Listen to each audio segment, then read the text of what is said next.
Besem Ab World Mefeskadu Sadawamla Amen. Besem Ab World Mefeskadu Sadawamla Amen. Name of the Father, name of the Son, name of the Holy Spirit, one God. Amen. Good morning, blessings and love on this Sabbath. I hope you're doing well.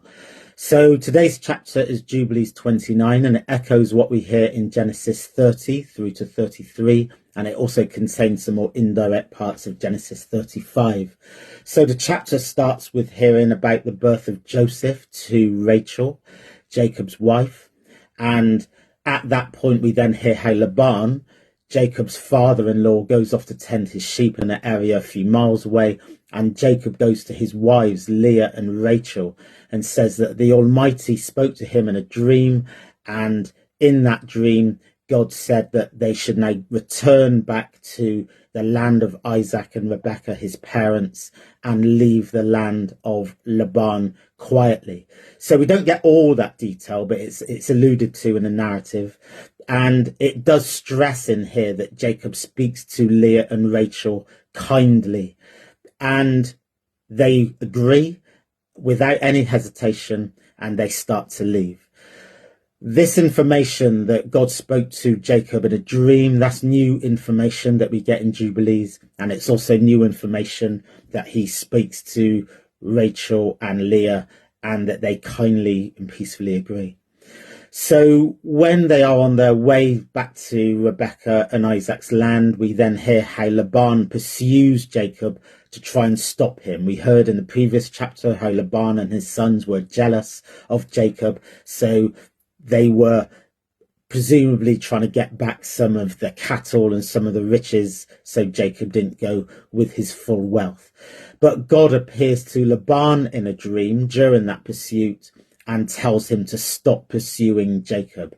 We then hear how Jacob and Laban resolve their differences, and in that moment they erect a pillar of stone which acts as a boundary but also as a witness and a commemoration of what happened.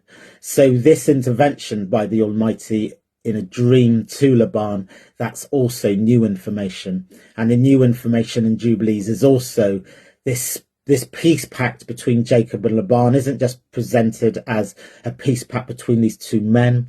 It's also divinely ordained because of the intervention of the Almighty.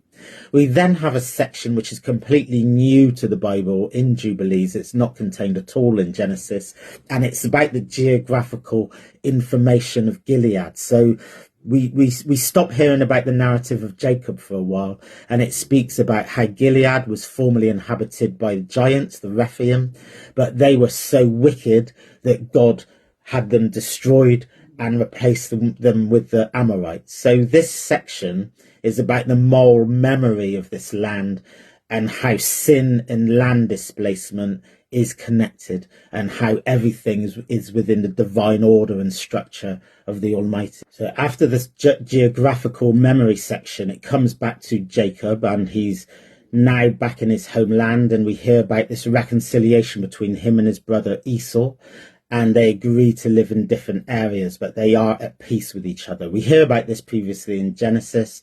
What's new to Jubilees is this much more kind of stress or nuance on the point that their separation without hostility aligns with their different covenantal rights and destiny.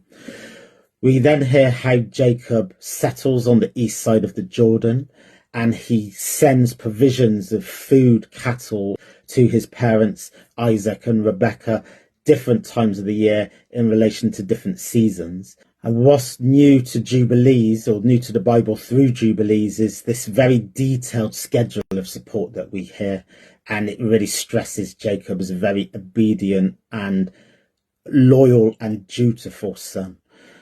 We then hear how Isaac's living alone. He's not living with Rebekah, and he lives in an area called the Temple of Abraham. And Esau marries into the Ishmaelite people, and that decision makes him then move away into the land of the Ishmaelites. And this further compounds Isaac, his father's isolation, because this is presented not just as mere migration, but also abandonment. So these decisions by Esau further stresses or alludes to the fact that the covenant was not right with him, that this is why Jacob is being presented as the dutiful son, and Esau is being presented as the much more wayward and irresponsible and not caring for his parents. This then continues in the last section of the chapter, where we hear about Jacob continuing to send provisions to his parents, Isaac and Rebekah, and in response they bless him. So we get this cross-generational blessing and understanding across these divides, and the covenant is sustained through this reciprocal kindness and through this faithfulness, where we're hearing how the provisions from Jacob are flowing up towards his parents, and the blessings from his parents are flowing down back towards him.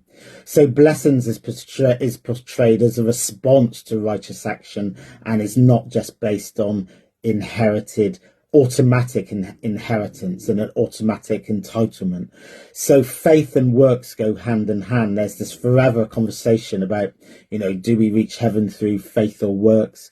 And this chapter is really showing that reciprocal, faithful relationship between faith and works, because we don't enter the grace of heaven without God's glory or without God's mercy, but grace through works, through faithfulness and through kindness is how we then engender God's grace and God's mercy. They can't be seen in isolation. So Jacob's very much seen as embedded in the life of sacred time and the sacred land and inherited righteousness. So this is why we have that quite curious section in the middle of this, of the moral memory of this land, because we're now seeing Jacob very much embedded into that moral memory of the land and creating a new narrative of the covenant in action, the covenant which is still very much with Isaac. Isaac still is the bearer of the covenant because he's still alive, but Jacob is very much enacting that, and Esau is the embodiment of that covenant abandoned, if you like. And so the lessons from this are really how showing kindness to each other, showing kindness to your neighbour, showing kindness to your family, that's not just a family isolated set of circumstances. This also speaks to the divine. And this is why these disagreements between Laban and Jacob and Esau, they're not just seen as these interrelational, inter-family moments and this relationship between Jacob and his parents. They're much more than that. As we keep saying, on earth as it is in heaven. And this is personified by Jacob's ladder, the dream that he had a couple of chapters ago. So Jacob's very much embedding the covenant, and he's living it. He's living it in a full way, and which is why he is through a Christological lens, he's a precursor to Jesus Christos, and speaking to that divine connection between heaven and earth that is to come. So I now read Jubilees 29. Give thanks for these few words. And it came to pass when Rachel had borne Joseph that Laban went to shear his sheep, and they were distant from him a 3 days' journey. And Jacob saw that Laban was going to shear his sheep, and Jacob called Leah and Rachel, and spake kindly unto them that they should come with him to the land of Canaan. For he told them how he had seen everything in a dream, even all that, and he had spoken unto him that he should return to his father's house. And they said, to every place whither thou goest, we will go with thee. And Jacob blessed the God of Isaac his father, and the God of Abraham his father's father. And he arose and mounted his wives and his children, and took all his possessions, and crossed the river, and came to the land of Gilead. And Jacob hid his intention from Laban, and told him not. And in the 7th year of the 4th week, Jacob turned his face towards Gilead in the 1st month, on the 21st thereof. And Laban pursued after him, and overtook Jacob in the mountain of Gilead in the 3rd month of the 13th thereof.